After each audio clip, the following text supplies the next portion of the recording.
Did you know that the word personne in French means somebody, but also nobody? In today's lesson, we will look at words that change meanings depending on their context.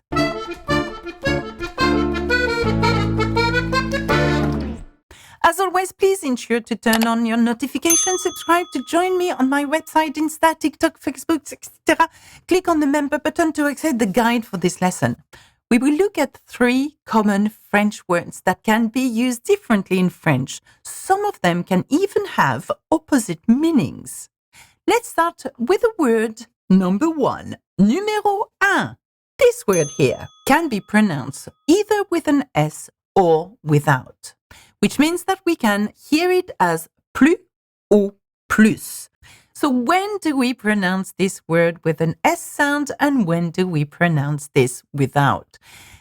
Quite simply, if you pronounce it with an S and you say plus, well, it means more. But if it is pronounced without it and you say plus, well, it means no more. So how does it work? Let me give you an example. I could say, je veux plus de café. Now here, because we hear the sound of S in plus, it means more. So I want more coffee. Je veux plus de café. However, what if it was put like this? Je ne veux plus de café. Can you hear the difference? Suddenly, it means I don't want any more coffee. So the difference between the two is that one reflects the negation and is used with ne, and the other one means more. So have a look at the 2 sentences again. Je veux plus de café does not have a negation. I want more of this coffee. However, if you look at the second sentence, je ne veux plus de café, it is clearly a negation. I do not want any more coffee. Can you see the difference between the two? So, plus means more and plus means no more. I cover this in my course and in way more details should you wish to learn more about it. Now, let's have a look now at a very tricky word that can confuse French learners, and even as French teachers, it's really hard to teach. And this word is encore. Now, encore is an adverb. In English, it can be translated as again, more, another, even, yet, still. I know, right? And we've got only one word for it. It's encore. So the simplest way to teach these words is to give you a set of examples and context. The word encore on its own means again, more. The word is used in English during gigs or theatre plays. Encore, encore. You must know that. So have you heard that before? But put it in sentences and everything changes. This is why context will be key to understand what encore means. Let's have a look at a few examples. Have a look at this one. Tu as encore perdu tes clés? Joue encore s'il te plaît. With a verb or used as an interjection, again, here, encore, is underlining a repetition. So it means again. So have a look at these sentences again. Tu as encore perdu tes clés. You've lost your keys again. And the other one, joue encore s'il te plaît. Play it again, please. Now let's have a look at another context in which encore is used. Let's have a look at this sentence. Ne range pas le pain, je suis encore en train de manger. Now here it means I am still eating. Encore en train de. Here is telling you are still doing it. So it's an ongoing action. So let's have a look at the sentence again. Ne range pas le pain, je suis encore en train de manger. So don't put the bread away. I am still eating it. So I'm still in the process of eating it. So encore in that context means still. Let's have a look at another context in which encore can be used. Je ne suis pas encore prêt.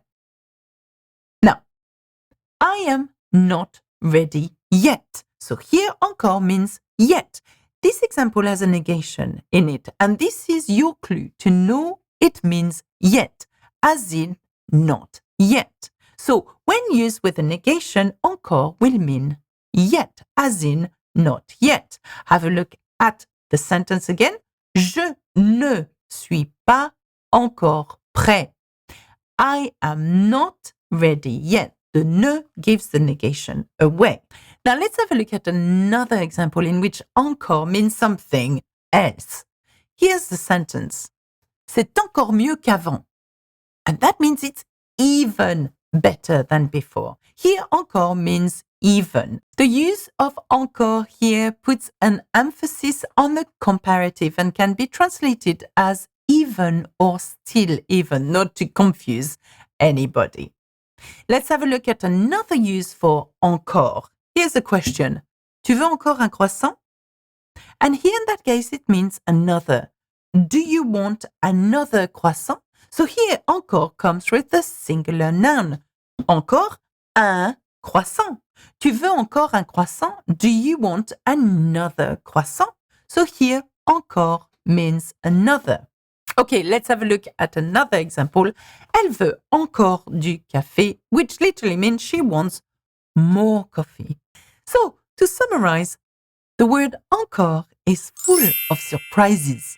I can't say surprise, surprise. Surprises. Surprise. Now, I would like to finish with the third tricky word, which is personne. Personne can either mean somebody or nobody. I know, right? Why do simple when we can do complicated? It's an art form for French people. So, let's have a look at two examples. Have a look at this. Il n'y a personne dans la maison. Il y a une personne dans la maison. Now, I know to you they may look very similar, but actually mean the complete opposite. Can you see or hear the difference? Il n'y a personne dans la maison. Il y a une personne dans la maison. Can you spot the sentence which refers to nobody and the one to somebody? Il n'y a personne dans la maison. This sentence means there is nobody in the house. There isn't anybody. There are two indicators here of why it is nobody. The N apostrophe means that whatever is coming, unless it is a ne expletive, is a negation. It could be followed by pas, ne pas, plus, ne plus, jamais, ne jamais. In this case, it is personne, ne personne. Il n'y a personne dans la maison.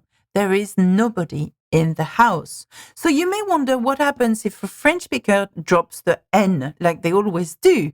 So, il y a personne dans la maison.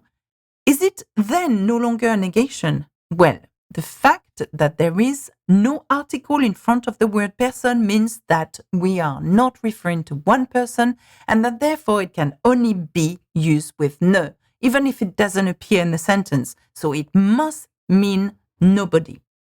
Please note that you can use personne on its own to say nobody as well. For example, tu vois quelqu'un? Can you see someone? And the answer could be personne, as in, I cannot see anybody.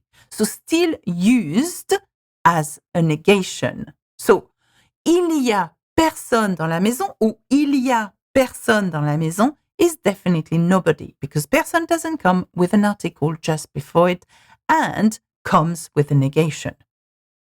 Now, example number 2, il y a une personne dans la maison, then it becomes very obvious. We have 2 points that indicates that is somebody here. There is somebody in the house. The fact that there is no ne and that une is used in front of the word personne. See? Okay? So, il n'y a personne dans la maison. Il y a une personne dans la maison.